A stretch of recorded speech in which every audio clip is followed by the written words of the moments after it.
avanzar.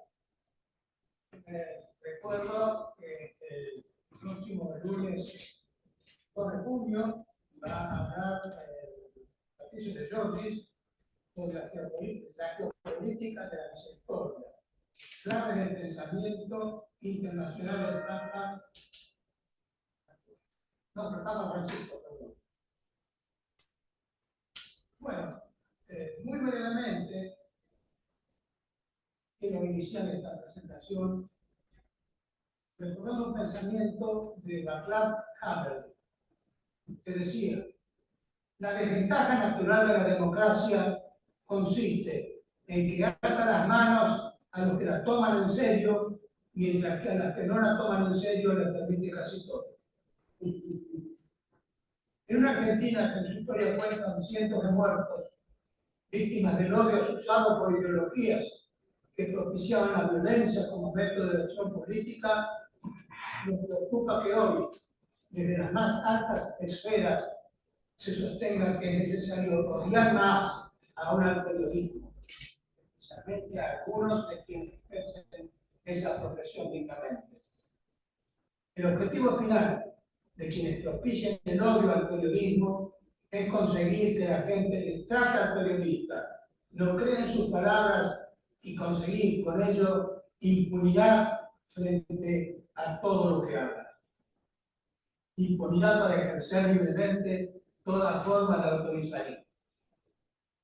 Con estas palabras que insultan e invitan al mayor odio, propicias de un barra brava en la peor de las tribunas, Richard, por quien tiene la mayor responsabilidad de gobernar la República, se olvida de una manera burla que la violencia de las palabras es el precedente de la violencia física y constituye el prólogo de la instauración de regímenes que destruyen los cimientos de la democracia.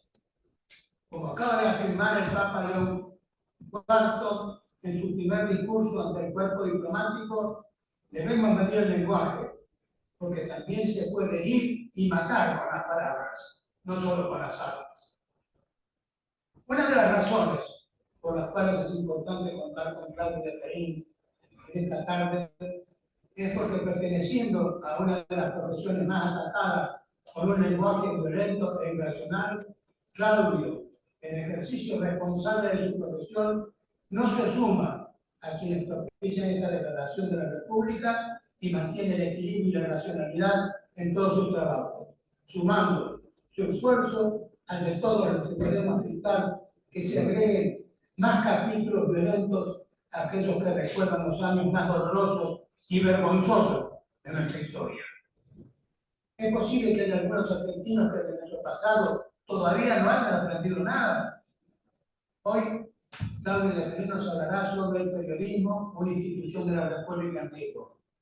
Claudio es secretario general y columnista político del Diario de la Nación, y inició el diario en 1986, de manera que se ha acumulado en estos años una gran experiencia, dado que durante todo este tiempo ha debido ocuparse de los temas más variados que nos ofrece la democracia en nuestra patria. Además, Claudio tiene un enorme mérito porque es vecino del Pergamino Popular.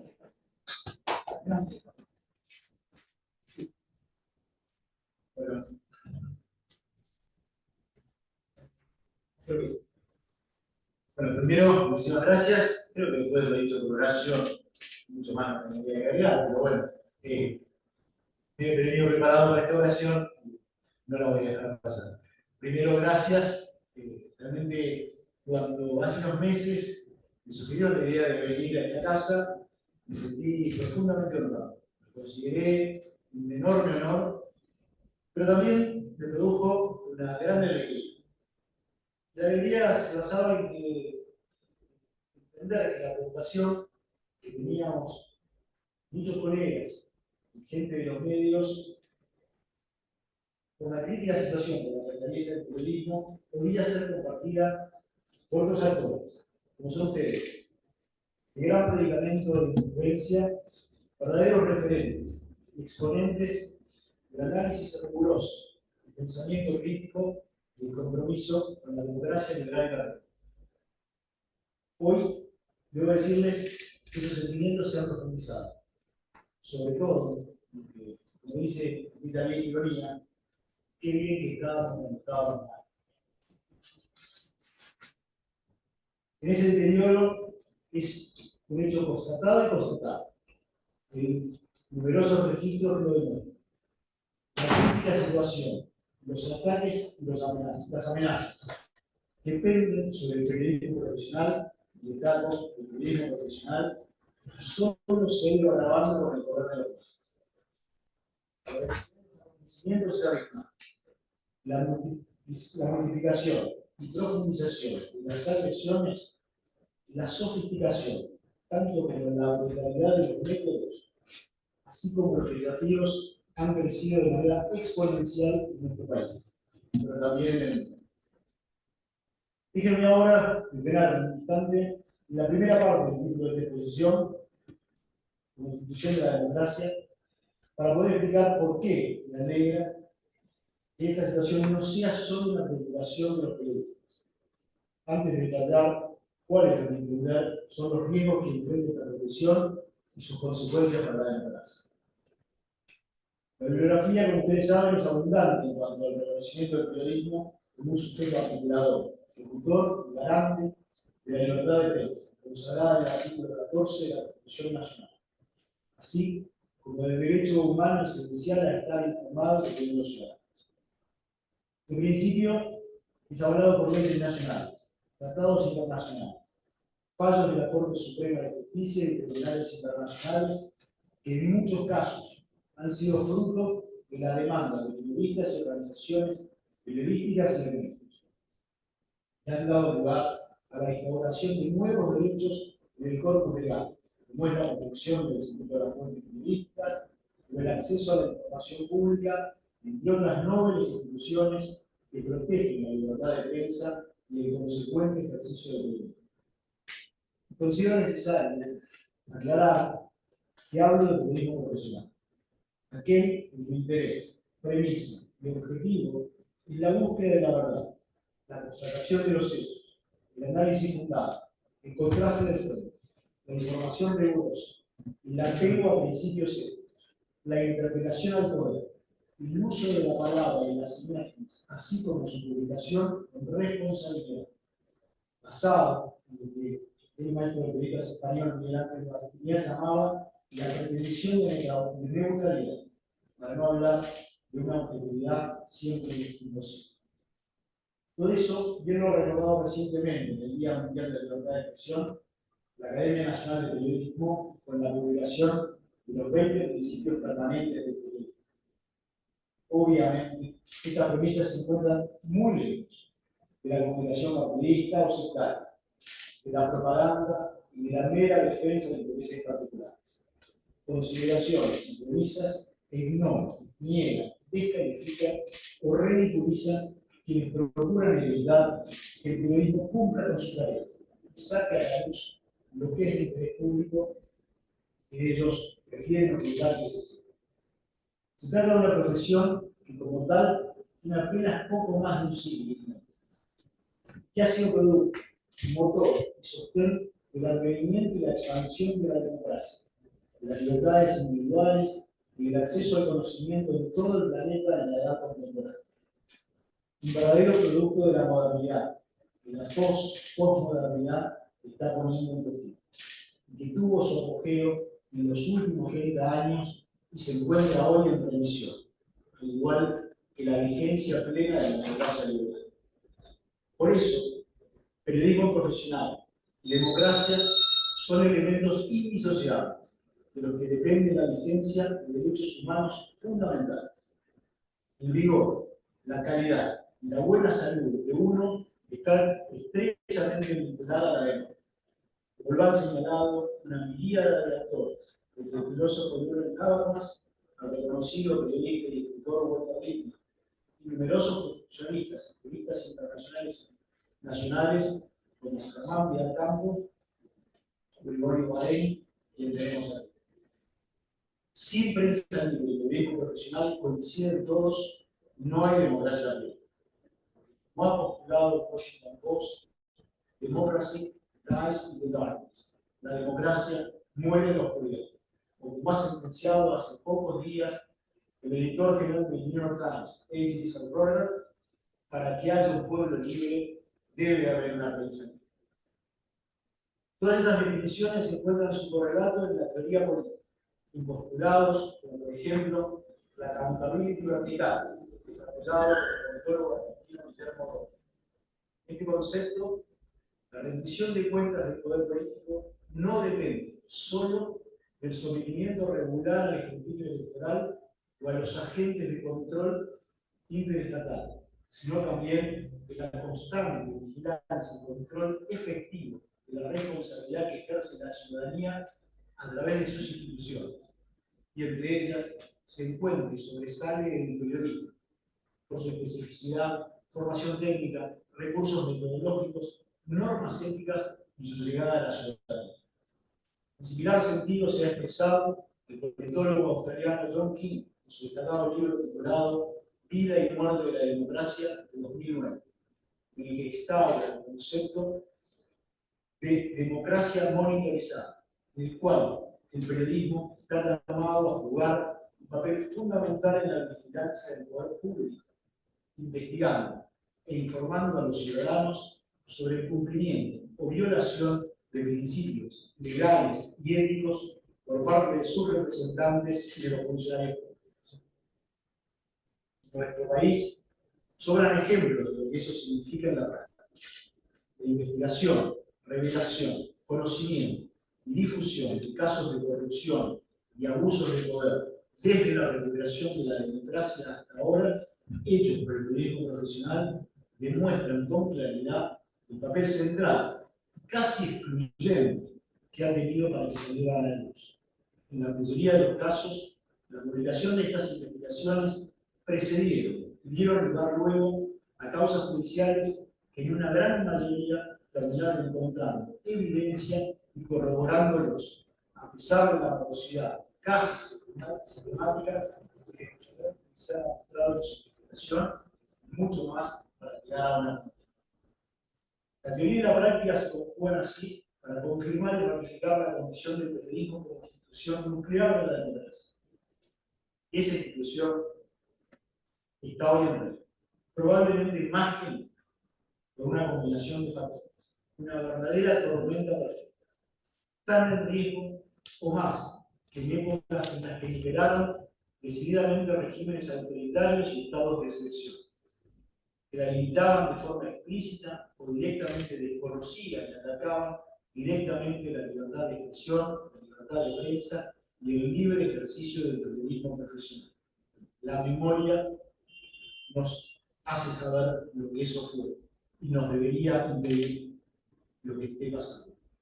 La lista de elementos que confluyen para amenazar la vigencia y supervivencia del periodismo es extensa, pero una lista no taxativa incluye estos factores. El avance tecnológico que se ha acelerado con el reciente desarrollo y la utilización masiva de la inteligencia artificial generativa, el auge de las redes sociales como medios de información para una buena parte de la sociedad, y la ausencia de responsabilidad y chequeo de parte de las plataformas que han decidido resignar ese rol. Se suma la crisis consecuente del ecosistema de medios, la predominancia y la oscuridad de los algoritmos de las plataformas digitales, los cambios en los hábitos socioculturales que impactan en el consumo de la información, un fuerte proceso de deslegitimación de las instituciones democráticas entre las cuales se encuentra el periodismo, la precarización de las condiciones de trabajo de los profesionales y la crisis de sustentabilidad de los medios de comunicación. Esa combinación de factores compone un inquietante cuadro de situación que me lleva a advertir sobre los riesgos que esta institución enfrenta. Sobre esta realidad es que se monta un ataque sistemático, insisto, sistemático, que se ejerce desde el poder público y la dirigencia política, aunque no solo pública y política. No es un escenario que se verifique solo en Argentina, sino que se reproduce en muchos lugares del planeta. Inclusive en naciones en que la libertad de prensa ha gozado de un estatus excepcionalmente favorable a lo largo de casi 2 siglos, como los Estados Unidos, donde los padres fundadores fueron firmes defensores y custodios de la existencia de la prensa libre. Son estas referencias y ejemplos las que potencian, justifican, aportan insumos y parecen absolver a quienes aquí propician, disputan o se benefician de los ataques y del uso impune de todos los recursos disponibles para llevarlos a cabo, inclusive recursos estatales o paraestatales. Para peor, en muchos casos amparándose en el derecho de la libertad de expresión, cuando recurrentemente lo que hacen es ejercer la libertad impune de desinformación.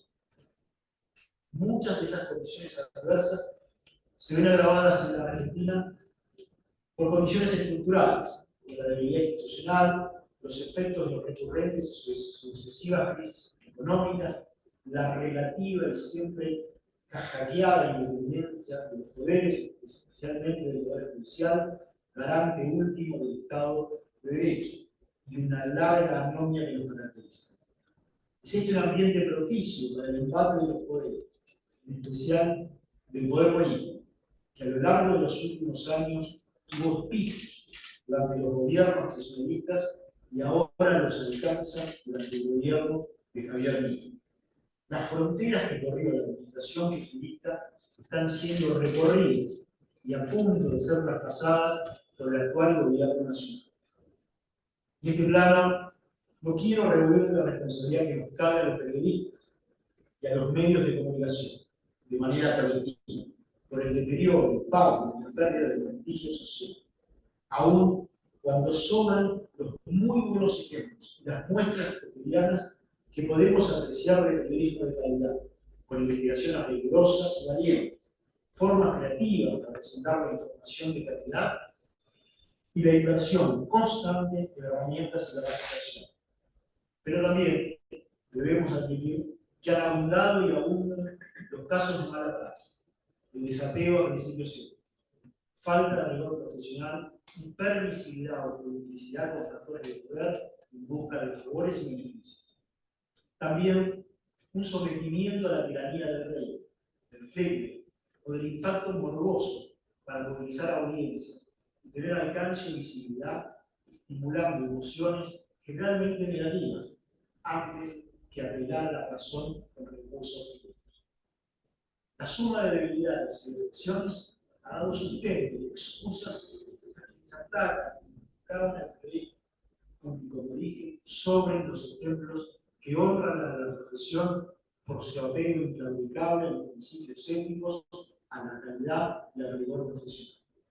Puede aquellos años de apogeo del periodismo, con sus ataques tanto a medios de comunicación como a empresarios de medios y a periodistas, mediante el uso de recursos y medios públicos, y a través de funcionarios y lo que se dio en llamar el periodismo militante, acabamos de ingresar en una nueva fase de hostigamiento. La singularidad de esta nueva etapa es que los ataques tienen por destinatarios principales a los periodistas en forma individual e individualizada, aunque no están exentos de la descalificación y el agravio titulares de medios o los propios medios de manera generalizada.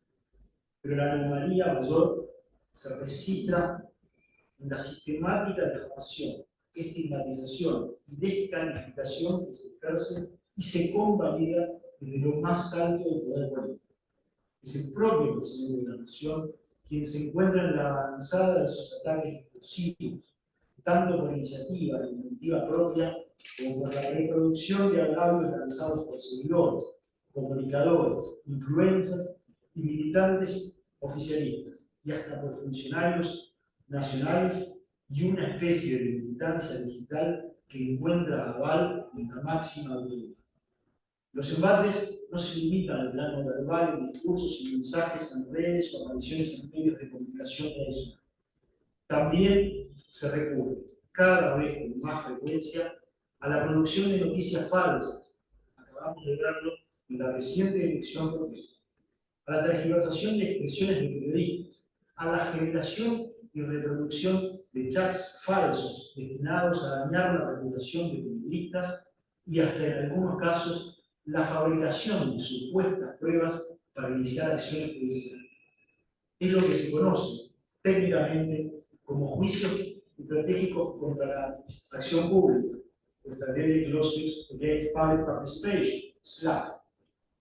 El objetivo es uno solo: silenciar a quienes desafían el discurso único, exponen sus falencias, muestran sus contradicciones o simplemente cuentan y muestran lo que el gobierno, sus estrategas y sus seguidores pretenden que no se conozca, se mantenga oculto a los ojos y oídos de la opinión pública, último destinatario de nuestra tarea, al mismo tiempo que estimulan a su propia tribu. Los casos abundan y crecen. El monitoreo de la libertad de expresión de FOPEA registró en 2024 un aumento de los casos de agresiones a periodistas del 53% respecto de 2023 y del 103% frente a 2022, para ubicar el año pasado en el segundo puesto del ranking histórico, apenas detrás de 2013, desde que se lleva a cabo este registro hace ya 18 años. Lamentablemente, la cantidad de casos registrados durante el primer cuatrimestre de 2025 hace prever que este podría ser el año. Lo más inquietante de estos números surge cuando se pone la lupa en la autoría de los ataques. El 80% de los casos provienen de violencia de origen estatal o paraestatal, lo que implica considerar la relación con 2023, cuando ese origen representaba la mitad de los casos. Pero aún peor, más de la mitad de los casos registrados en 2024 tiene por autor al propio presidente de la nación. La mayoría de los ataques se encuadran en el discurso estigmatizante contra la reputación de los periodistas, y el 44% implica violencia digital con su consiguiente efecto multiplicador. Un estudio realizado por una consultora especializada en seguimiento de las conversaciones en redes sociales demostró que en 2024 las menciones del presidente Javier Milei y de usuarios afines en las redes sociales sobre el periodismo, asociado con un adjetivo peyorativo o una frase despectiva, fueron 240.000. La cifra, en términos absolutos, puede decir poco, pero representa 2000% más que en 2023, cuando aún no había asumido. Ese trabajo constató también que cuando el presidente u otros usuarios cercanos denostan a un periodista o a la profesión en general, hay un efecto multiplicador. Se generan en las redes réplicas y conversaciones de la misma naturaleza entre otros usuarios. Inclusive, muchos no aluden al titular del Poder Ejecutivo, pero replican su crítica. Según las cifras, las interacciones de este tipo relevadas son más de 500.000 al año. Así, los escenarios virtuales terminan funcionando como tierra fértil para los embates del poder y logran instalar este tipo de ataques. La supuesta asimetría que alegan desde el poder para justificar sus acciones y titularlas de defensiva, está claro que son en desmedro de quienes padecen sus ataques. No hay tal asimetría, sino en desmedro del poder. El nivel de agresión y el léxico utilizado muestra la degradación del discurso público y el agravamiento del nivel de los insultos. De aquella vieja calificación de gorilas instaurada por el peronismo para descalificar a todo contradictor, el presidente Milei ha pasado a crear el apelativo de mandriles. Como diría mi destacado colega y querido amigo Jorge Fernández Díaz, objeto directo de las invectivas presidenciales, se ha pasado del epíteto de primates al de primates sodomizados. La reducción a la condición animal encierra un claro objeto deshumanizador, destinado a convertir a estos contradictores en objetos descartables y descartados por la sociedad. Allí reside el verdadero peligro. La diatriba, la ridiculización, el bullying, sin embargo, no son la única forma que adquieren los ataques contra el periodismo, la libertad de prensa y de expresión. En el último año y medio se ha avanzado con acciones concretas destinadas a restringir la tarea profesional, a callar, disciplinar, amedrentar y dificultar el acceso a la información.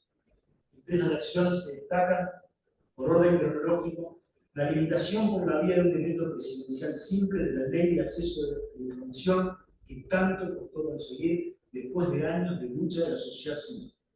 La limitación, además, está formulada como una redacción abierta que deja al arbitrio absoluto del funcionario público la respuesta ante la requisitoria ciudadana, teniendo en cuenta que el destinatario último del acceso a la información no son los periodistas, sino la sociedad. En este plano de las acciones concretas, cabe sumar el ejercicio de una violencia inusitada por parte de agentes del Estado durante protestas callejeras contra periodistas, reporteros gráficos y camarógrafos mientras están ejerciendo indubitablemente su tarea. El caso del fotógrafo Pablo Gris, herido el 12 de marzo pasado por una granada de gas lacrimógeno realizada por un agente de las fuerzas de seguridad contra su cabeza, ha sido el hecho de mayor gravedad. No el otro, por el agravante de que el gobierno pretendió desconocer las imágenes difundidas por la prensa que demostraban la acción irresponsable, cuanto menos, de la gente que efectuó el disparo y afirmar que habían sido provocados. Luego de que se afirmara, cuando ya se encontraba herido y internado en estado crítico, que Grillo estaba detenido. Grillo aún hoy está siendo sometido a intervenciones quirúrgicas recurrentes, la última hace muy poco tiempo. Esta sucesión de actos contra el periodismo alcanzó una nueva cota, recientemente con el inicio de acciones legales, penales, contra periodistas y conductores de programas audiovisuales, de la que se destaca la denuncia del presidente de la Nación contra Carlos Paz, finalmente desestimada por la existencia de delito por el fiscal federal Ramiro González, como también ocurrió con la causa contra el periodista Ávila. Es evidente que se trata de un caso típico de ese plano, en el que no se pretende alcanzar una condena porque se sabe a que es imposible, sino la sentenciar la disciplinaria. El caso contra Baño eleva exponencialmente la población, dado que se tergiversó una expresión suya para imputarle haber trazado un paralelismo entre la llegada a la presidencia de Milei y el ascenso al poder de Adolf Hitler, adjudicándole nada menos que un intento de banalizar el poder, cuando nada de eso había sido expresado ni sugerido por el reconocido periodismo. La consecuencia no solo fue la causa penal iniciada por el jefe de Estado, sino que se movilizó desde el Estado un repudio contra el periodista que derivó en una crítica contra Pañi, del titular de la Delegación de Asociaciones y Periodistas Argentinas y hasta del presidente de Israel, Isaac Herzog. Un caso típico de lo que alguna vez me enseñaron en la Facultad de Derecho respecto de la difamación. Es como la moneda falsa. La acuñan los criminales y la hacen circular los inocentes. Todas estas acciones, tendientes a socavar la reputación, procuran solo alcanzar y generar autocensura en los periodistas, pero también legitimar sus voces ante la opinión pública. Lo que tantas veces hizo por la vía de la amenaza directa, ahora se potencia con la difamación, la acusación en las redes sociales, cuyo poder de penetración alcanza y afecta no solo al destinatario, sino que impacta sobre sus familiares y allegados, así como en los más amplios círculos sociales con los que tiene relación. La característica de los principales destinatarios revela además el objetivo buscado. La gran mayoría de los agredidos son periodistas profesionales, no militantes, propagandistas o a ideas ubicadas en las antípodas de las políticas oficiales. El reconocimiento público del que gozan los atacados, así como su independencia del gobierno y otros poderes, es precisamente lo que se pretende acallar de estos tribunales. Estos periodistas extrañan tal vez para la instalación de un relato oficial, en un tiempo de predominio de la conversación pública en las redes sociales, en una época donde ya no se discute la interpretación de los hechos, sino, como ha dicho el escritor Leonardo Daendo, autor de Los Ingenieros del Caos, resulta difícil ponerse de acuerdo siquiera sobre los hechos mismos. Esos espacios digitales además refuerzan los ecos de confirmación y cristalizan burbujas de sentido para operar como claustros cerrados, donde no circulan ideas plurales, aproximaciones a la realidad diversas, sino que, como verdaderas cámaras de eco, prosperan creencias o verdades únicas a las que adhieren y profesan sus integrantes. Son los periodistas profesionales. reconocidos por la sociedad, independientes y los pocos en condiciones de atravesar esos muros y despertar o potenciar como mínimo la duda de los que pueden denominarse adherentes o votantes blancos. Por eso son convertidos en enemigos, blancos de los ataques y la ridiculización, aún más que los adversarios políticos. Los periodistas y medios identificados en las antípodas políticas, por el contrario, casi no son mencionados, salvo con dadas soluciones, como si resultaran funcionales para reforzar la fe de los creyentes en una dialéctica potencial. No hay Dios sin demonio, no hay amo sin lugar. A ello la construcción binaria los alimenta, no están expuestos al virus de la duda o al pensamiento crítico. Porque como diría Manuel Carrer, los fanáticos no ven, no creen lo que ven, sino que ven lo que creen. Eso es lo que se alimenta de Dios. En ese punto, las burbujas de sentido amplificadas por los algoritmos y perfeccionadas por el uso de la inteligencia artificial generativa llevan a una inquietante conclusión. La ciencia y el avance del desarrollo tecnológico parecen estar fortaleciendo creencias antes que el pensamiento crítico y la razón. Frente a este fenómeno, el periodismo profesional enfrenta cada vez más retos y amenazas, así como resulta cada vez más imprescindible para sostener la calidad democrática hoy en retroceso y fuertemente amenazada en todo el mundo. Si el panorama nacional es inquietante, no es menos el que se registra en estados subnacionales, en provincias y municipios donde la sustentabilidad de los medios es casi inatinente. El sometimiento a la pauta estatal, la organización, el empleo de periodistas en agencias del Estado o la presión amplificada por la cercanía física son una constante. O cuando ni siquiera existen medios y periodistas que informen sobre la realidad social. Es lo que se llama desiertos o semidesiertos informativos. El auge de regímenes iliberales, de gobiernos surgidos democráticamente que devienen en autocráticos, y de países que transitan por lo que el gran politólogo Juan Luis llamó situaciones autoritarias, es creciente. Déjenme detenerme en esta categoría, porque algunas de sus manifestaciones seguramente tendrán resonancias cercanas. Según Lins y otros autores que profundizaron en el concepto de situación autoritaria, las principales expresiones de esta se encuentran el control de la información mediante la censura indirecta o la creación de condiciones que llevan a la autocensura y al uso de la propaganda sofisticada, como se señaló recientemente el cientista autoalemán Andrea Scherer. Todo ello deriva en restricciones de derechos de libertades políticas y civiles, pero sin una institucionalización completa, por lo que no pueden modificarse de regímenes autoritarios. La apariencia democrática procura sostenerse. Allí está el riesgo. Sostienen la fachada, pero no el fondo. La desinformación deliberada, la generación de fake news, que gracias a la inteligencia artificial activada en lo que se conoce como deep fake news, son uno de los recursos predilectos que utilizan este tipo de gobiernos y regímenes para los que cuentan con conocimientos y recursos económicos y tecnológicos a los que no acceden con facilidad los actores de la sociedad civil. La disputa así se vuelve particularmente asimilable. Pero yo, en esta instancia, no quiero terminar dejando una impresión apocalíptica. A pesar de los ataques y acciones restrictivas, la libertad de expresión, la libertad de prensa, así como el Estado de Derecho, por más falible que resulte, están vigentes, aunque bajo amenaza. Lo mismo que el periodismo profesional argentino, que tiene a diario demostraciones de su vitalidad, vigencia y reconocimiento internacional, como lo obtenido recientemente por la Nación en el Congreso de la Asociación Mundial de Diarios, por el uso de la inteligencia artificial generativa para la producción de información periodística de calidad, aunque empiezan estas a hacerse solas. Para que subsista, sin embargo, es necesario tomar conciencia y conocimiento de estos desafíos y amenazas que enfrentan el periodismo profesional y la democracia.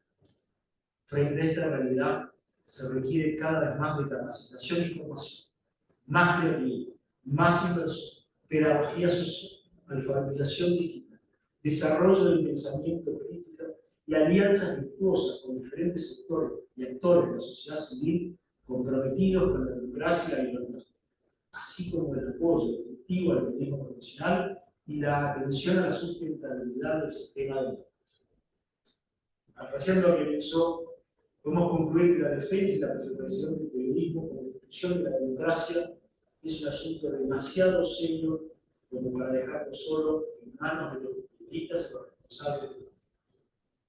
Por eso, les agradezco profundamente que me hayan invitado a compartir con ustedes este momento, que expresa una preocupación compartida, así como enciende una luz de esperanza en medio de las sombras que se empeñan en abatirse para que la democracia no muera en la oscuridad. Gracias.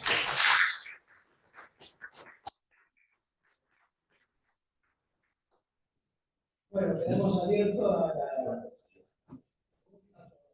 apreciaciones de cualquiera de ustedes. Nuestra secretaria va a dirigir, si quiera analizarse. Quiero agradecerle la magnífica exposición que nos ha brindado y hacerle algunas preguntas. Es evidente la descripción que usted hizo, me parece que la compartimos todos, no basta ver lo que ocurre en el discurso de los funcionarios. Te quería preguntar, en lo personal, ¿qué es lo que causa más impacto? ¿Este ataque, que ya lo hemos vivido en otros momentos, o la indiferencia de algunos pseudo periodistas que no dicen nada y pasan por alto la descripción que usted ha hecho? Eso por un lado. Y por otro lado, ¿dónde cree que radica la mayor esperanza para el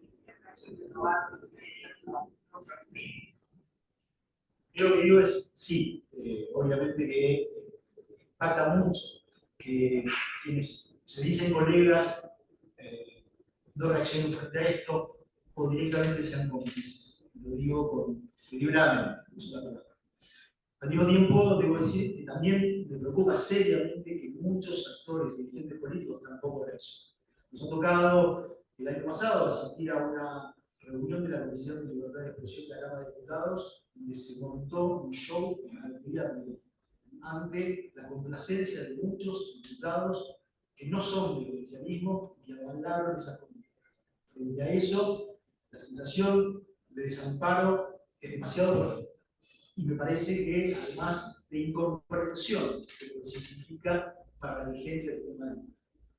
Así que en ese punto, yo creo que todo esto es parte de lo que nos toca para sentirnos en una situación preocupante, pero no solo preocupante, insisto, para el crédito. Yo creo que al final esto es preocupante para la sociedad, para la democracia pública, para las libertades individuales, para las libertades. Y respecto de lo segundo, yo creo que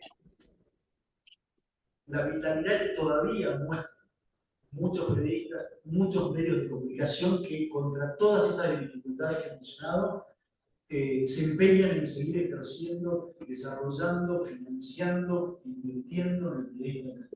Y entendiendo eso mucho más que como un negocio, mucho más que como una defensa corporativa, mucho más que como mantener algún vestigio de un país y un mundo que a lo mejor ya no esté siendo ni vaya a ser, sino porque hay una confianza en que los procesos históricos en algún momento pasan, porque las libertades afloran, porque el ser humano lucha y se rebela contra eso. Los tiempos oscuros de la Argentina, del siglo XX, en el mundo, nos dan cuenta, demasiado. Y yo ahí encuentro algún aliento para pensar que esto será un proceso, nos tocará enfrentarlo, habrá que ponerle muchas ganas y mucho ánimo, no de caer, a veces humor, y no caer en la tentación de algo que a mí me gustó que rescatar Horacio, de entrar en la misma dialéctica, ni en la misma tenor discursivo. Yo me niego a utilizar cualquiera de los epítetos, y no es que no los use en mi vida cotidiana, obviamente. Todos saben, y muchos que me conocen saben perfectamente cómo los uso. Pero me niego en el espacio público que usamos, porque la degradación del discurso público es la degradación de la vida.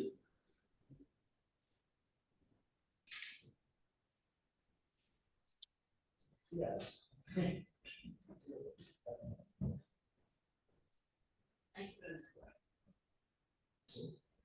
Claudio, buenísima la presentación.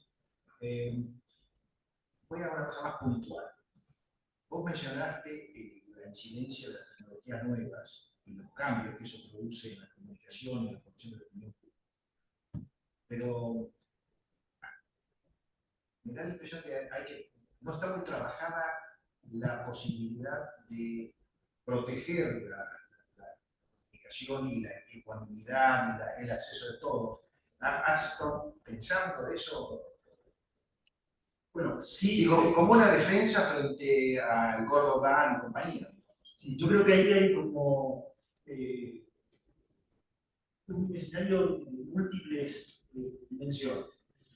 Creo que requiere de acción pública, requiere probablemente de indagar en algún tipo de legislación, requiere de pensar creativamente cómo se enfrenta a esto. Me parece que eso es lo primero, ¿no? Estamos obligados a enfrentarlo de la manera más creativa posible, de formarnos, de utilizar a favor lo que esos recursos tienen y exponerlos. Yo creo que hay que dar ese tipo de batalla, creo que hay que darlas, y se las está dando, me parece que hay muchos ejemplos, de manera desigual, de manera desventajosa, que hay que exponerlos, que hay que ser docencia, que nos toca explicar por qué. Y las cosas que parecían dadas, parecían obvias, parecía que ya estaban incorporadas a hacerlo social, no está. Y cuando vemos que las nuevas generaciones, porque han sido formadas y formateadas en ese lugar social, las desconocen, yo creo que tenemos que hacer. Hay muchísimos casos. En Europa, por ejemplo, hace poquitos días hablaba con gente de la Embajada de Finlandia y de la de Polonia, donde hacen alfabetización digital y instruyen sobre desinformación, fake news, desde la primaria. Me parece que esto es parte de la discusión, parte de la discusión que obviamente no solo nos corresponde dar a los periodistas y a los medios de comunicación, sino es la sociedad toda la que debe dar esto, y en eso tenemos que aunar esfuerzos. Tenemos que buscar alianzas virtuosas, tenemos que buscar maneras creativas de que nos asociemos para que esa batalla tenga algún posible final feliz.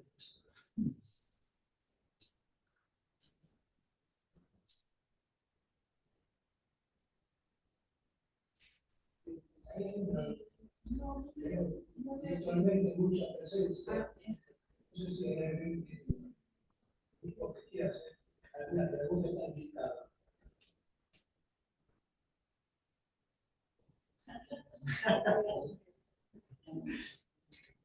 Pero abusar si nadie pregunta, la misma vez lo vamos a hacer.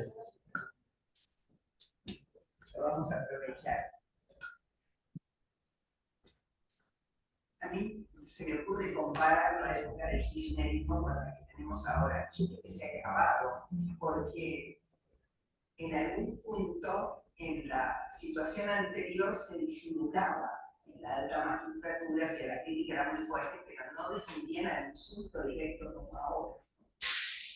Un insulto que se ha generalizado, porque ustedes son los que aparecen como las primeras víctimas, pero se ha generalizado para todo el mundo. Y lo que veo es que la degradación del discurso público es total, ¿no?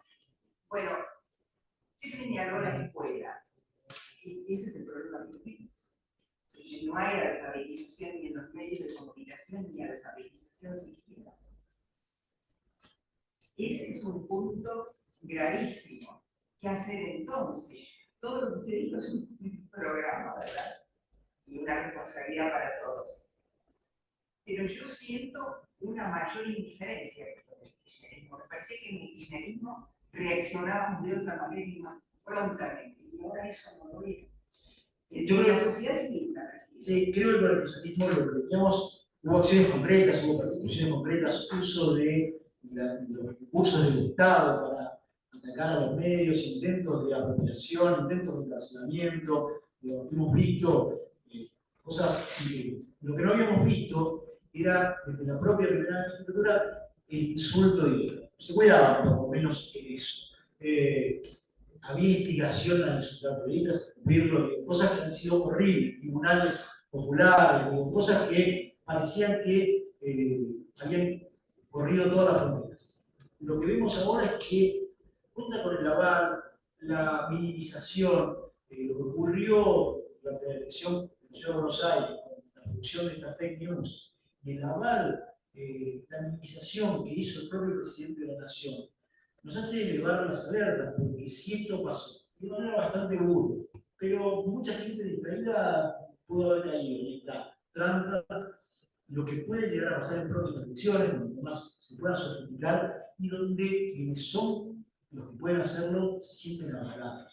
Y esto, como también vuelvo a lo que dijo Horacio, lo que termina ocurriendo es que en algún momento ese carácter performativo de la palabra termina traduciéndose. Y esa violencia verbal termina ejerciéndose de manera física. Y esto es, me parece que, el último de los límites. Y ahí es donde comparto que hay una especie de anestesiamiento. Probablemente porque, también entre otras cosas, los antecedentes nos corrieron esas fronteras, porque nos naturalizaron, porque, y ahí voy a retomar la palabra de Fernando Papa, de desarmar las palabras. Desarmar las palabras para mí tiene una doble connotación. Sacarle la violencia, pero también de construirlas. Volver a mirarlas, esas palabras, para darnos cuenta de lo que encierra, la brutalidad del significado. Porque a veces las convertimos en el léxico cotidiano, me parece que, bueno, no son, creo que además hay periodistas que han sido responsables de instalar en la esfera pública de ese tipo de palabras, y yo no lo comparto, inclusive periodistas que han sido tremendamente rigurosos en su ejercicio profesional, pero que degradaron incluso lenguaje. Me parece que al final terminamos pagando ese poco.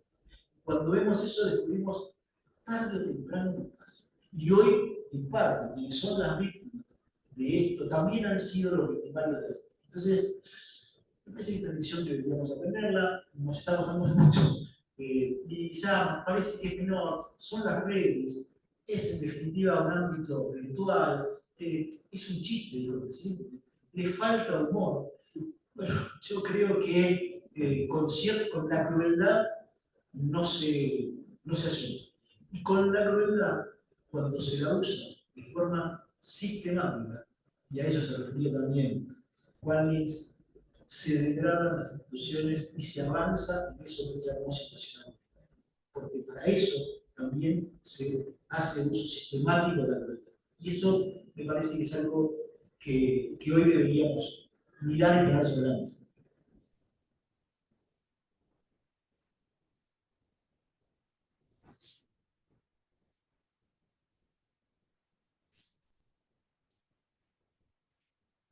Muchas gracias. Realmente muy interesante. Planteaste de alguna manera también lo que decir. En el sentido de que los tiempos modernos nos muestran no solamente en Argentina, sino en el mundo, un avance de gobiernos autoritarios que arrancan democráticamente. Es un fenómeno que ha reemplazado el tiempo del Estado militar. Ahora los autoritarismos avanzan desde una perspectiva de principio democrático. Y en ese sentido me parece que se agiganta mucho la responsabilidad o la tarea del periodista, porque es una de las pocas trincheras que quedan para evitar este desarrollo que aparece moderno e inevitable. Además de eso, no sé cómo lo estimar vos, pero creo que todo el desarrollo de la inteligencia artificial, todo el desarrollo de las redes, conspiran contra las facultades de resolver libremente que tenemos nosotros. Y en ese sentido creo que no es poca la responsabilidad y no veo que aparezcan todavía los mecanismos suficientemente efectivos como para parar este ataque contra el individualismo y contra el pensamiento. Yo voy a pensar de manera optimista y voy a hacer paralelismo con la energía atómica. Después de ver Hiroshima y Nagasaki, bueno, como malo, pensado, bueno, nada peor que puede hacer la humanidad que haber desarrollado ese monstruo. Y al final, la humanidad buscó mecanismos para controlar el conflicto. Toda la manifestación nuclear, de alguna manera llegó a una paz extendida casi como no se había producido durante el tiempo. Y quiero creer, y eso es un tema de debate hoy en el mundo, de que en algún momento vamos a encontrar una forma de sacarle lo mejor, de ponerle algún límite. Hoy parece difícil, parece extraño, pero quería anécdota cuando vemos que Elon Musk ha sido desacreditado por su propia inteligencia artificial, era una luz de esperanza. Pero a lo mejor, digo, funciona. Y seguramente lo que sí vamos a tener que hacer, creo que es la tarea que estamos haciendo de alguna manera muchos, es capacitar. Capacitarnos para que no nos use a nosotros, sino que somos nosotros. Yo veo mucho uso en el reciente congreso de la UAM, hubo muchos ejemplos de eso, me parece que son esperanzadores en ese sentido. Tenemos que saber usarla para exponer a quienes la usan mal, para responder con la rapidez que nos permite esa herramienta que es fabulosa, para desarticular esas cosas. Creo que es dificilísimo, creo que estamos en desventaja, creo que hay recursos enormes, pero lo sabemos. Siempre ha ocurrido, pero me parece que todavía a mí no me queda más que ser un poquito auténtico. ¿Vos ves, Claudio, en algún lado el inicio de reacción para enfrentar a esto? Por ejemplo, en Europa han tratado de limitar el uso. Limitar el anonimato de las redes. Claro, claro. Ponerle condiciones, ¿no? Digo, pareciera ser un comienzo de reacción frente a esta realidad. Sí, lo que se ve es que empieza a ser un motivo de discusión, empieza a ser un motivo de análisis, empieza a ponerse sobre la mesa, va demasiado rápido. Cuando empezamos a ver hace por lo menos 2 años ese uso masivo de la inteligencia artificial generativa y le descubríamos todas las falencias que tenía o las limitaciones, a mí me pasó de participar de 3 congresos seguidos dedicados a inteligencia artificial. Y lo que veíamos en uno, a los 6 meses, el otro ya había quedado viejo y ya había sido superado a una velocidad que era estremecedora, vertiginosa. Iba rápido, demasiado. Pero está claro que como está yendo rápido, como está generando tanto impacto, también está generando esta búsqueda de anticuerpos, ponerle límites, y poner límites con el otro desafío, que es no limitar la libertad de expresión, no limitar la libertad de prensa, digo, esa contracara de los conflictos de derechos que ocurren. Y yo creo que lo que sí pasa con muchos otros aspectos en Argentina, debatimos cosas viejas. Entonces, cuando debatimos cosas viejas y el mundo va tan rápido, nos pasa que terminamos demasiado atrás, demasiado lejos de las soluciones y demasiado cerca de los problemas. Esto es lo que yo veo y me preocupa, y cuando viajo, cuando cada uno de ustedes viaja, lo advierte, esa Argentina que hace no tantos años no estaba tan lejos, hoy parece mucho más lejos, cosas que vivimos cotidianamente. Y en este plano también. Entonces, a las actividades secundarias de la Argentina se le suma ahí. Parece que es un desafío gigante, por eso yo hincapié también en que pensar en que hay que atender a la sustentabilidad de los medios, porque sin medios independientes y sin medios independientes económicamente es muy difícil que haya información. Me parece que esa doble condición es algo que la sociedad civil tiene que entender, asumir, los actores políticos, los actores públicos. Creo que bueno, la Argentina en algún punto ha reflexionado en sus clases dirigentes y la sumamos, ¿no?, como parte de esas élites y somos parte, no podemos olvidar de eso, y tener que asumir nuestra parte y ver qué es lo que podemos hacer para mejorarlo. Yo creo que todavía estamos a tiempo, porque a veces en estos saltos tecnológicos, a veces lo que encontramos es que el vagón para la estación que nos permite todavía subirnos, aunque pareciera que tuviéramos muchísimos años atrás. Pero sí es cierto que para mí hay un elemento a tener en cuenta, y es no perder de vista y siempre volver a hacer y extrapolar analogías que son forzadas, mirar lo que pasó en los primeros 20 años del siglo XX no está mal a la luz de lo que pasa. Porque en definitiva para mí hay un patrón que se reproduce. ¿Qué pasó en los primeros años del siglo XX? ¿Qué pasó en los primeros 20 años del siglo XXI? Lo mismo en términos de que lo que cambió es la vinculación del ser humano con su tiempo y su espacio. Se acortaron las distancias, se aceleraron los tiempos. Y esto es lo que pasó en estos últimos 20 años, y es lo que pasó en los primeros 20 años del siglo XX. Las consecuencias, mejor no las damos, pero mejor no perderlas de vista. ¿Alguna pregunta? Ok.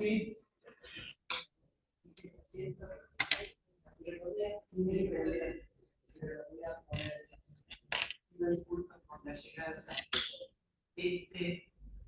El sábado creo que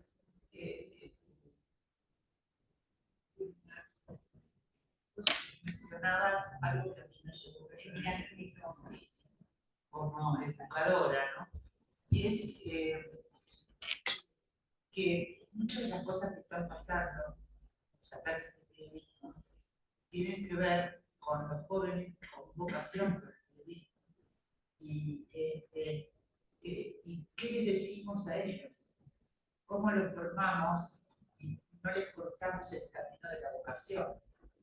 Generalmente la carrera ya, yo he visto porque ya en universidades de la carrera de periodismo, y yo he visto países como por ejemplo, recuerdo el TEC Monterrey, donde el periodismo, la carrera de periodismo tenían miedo de sus hijos, los padres, especialmente, estudiaban periodismo, porque eran una exposición demasiado fuerte, ¿cierto? Entonces, y una universidad como el de Monterrey estaba dando señales de preocupación respecto a eso. Y también sus profesores, digamos, el ambiente, incluso recuerdo hablando del rector que hablaba de esa preocupación. Ellos se acreditaron especialmente porque querían darle otra y entonces me encantó esa partecita donde vos te acordás de estos jóvenes que se encuentran en un momento donde no saben si su educación vale la pena ser o no ser desarrollada. Sobre eso creo que primero hay una realidad que está decreciendo, sobre todo el estudio de la rama periodística, las carreras de comunicación. La mayoría están yendo hacia la comunicación corporativa, hacia la comunicación política, digo, es una realidad. También es una realidad que me parece que es asumir la realidad que vivimos. También hubo una explosión, por ahí a veces desmesurada, pero yo creo que ahí en ese punto lo que sí tenemos es que hoy crearlo con comunicación, superarlo es difícil, pero crearlo es muchísimo más fácil. Y no abundan los medios de calidad. Y a veces, con poco, hoy se pueden hacer, porque la tecnología nos provee una cantidad de recursos y de manera bastante fácil de acceder en términos económicos y en términos técnicos. Por lo tanto, yo creo que ahí me parece que por ahí lo que tenemos que revisar es, bueno, de qué manera ejercíamos el periodismo, cuál era nuestro mapa mental del sistema de medios, que obviamente está mutando y está cambiando de una manera súper acelerada, pero me parece que todavía no solo tiene valor, que se lo cree muchísimo, cada vez más, sino que todavía tiene lugar y que hay posibilidades de ejercicio profesional riguroso, porque la tecnología también nos ayuda en eso. Entonces, a la amenaza de la tecnología buscarle el lado de la oportunidad. Me parece que parte de las escuelas de periodismo también lo que tienen que trabajar es en eso, pensando en que no va a ser igual. De hecho, un poco también lo mencioné al principio, el periodismo profesional es bastante reciente para la historia de la humanidad y la comunicación. Pero yo creo que en esta reconversión, que muchas veces muchos quedarán en el camino, no es, como alguna vez se dijo, la fábrica de sombreros que quedó desactualizada. Me parece que todavía hay muchas cabezas para poner muchos sombreros.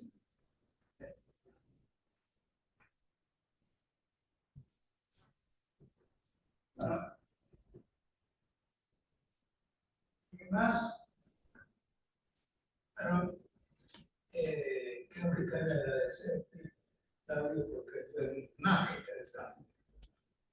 La exposición va a subir a la web de la academia, así que en pocos días va a estar a disposición de numerosísimos que nos siguen a través de la web. Y le agradezco la presencia a todos. Creo que tenemos un horizonte de incertidumbre en donde tenemos un espacio grande para reflexionar y para asustarnos.